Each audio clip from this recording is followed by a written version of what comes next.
कोपरगावात 2 दिवसांपूर्वी अवैध कत्तलखान्यामध्ये गोवंश जातीच्या जनावरांची कत्तल होत असल्याची माहिती प्रशासनाला मिळाल्यानंतर प्रशासनाने कारवाई केली होती। त्यानंतर हिंदुत्ववादी संघटना आक्रमक झाल्या होत्या।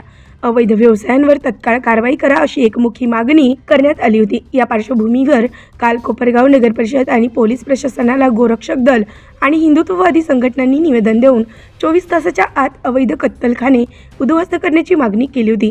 त्याची गंभीर दखल घेत कोपरगाव नगर परिषद आणि पोलीस प्रशासनाने घेतली।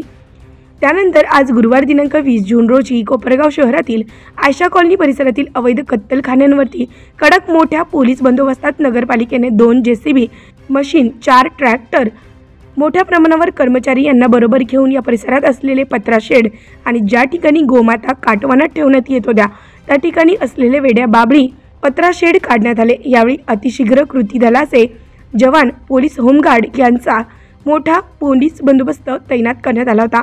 या ठिकाणी सुभाषनगर परिसरामध्ये जे अनाधिकृत पत्र्याचे शेड आहेत त्या अनाधिकृत पत्र्याच्या शेडवरती नगर परिषदेमार्फत अतिक्रमण निष्कासित करण्याची कार्यवाही सुरू आहे।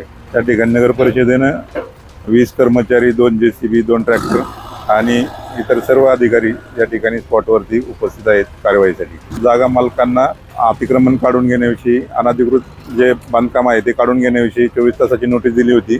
त्यांनी काढून न घेतल्यामुळे आपण अतिक्रमण पथकामार्फत कारवाई सुरू केलेली आहे। यावेळी मुख्याधिकारी जगताप आणि पोलीस निरीक्षक प्रदीप देशमुख, सहाय्यक पोलीस निरीक्षक रोहिदास ठोंबरे यांनी भाग घेतला आहे।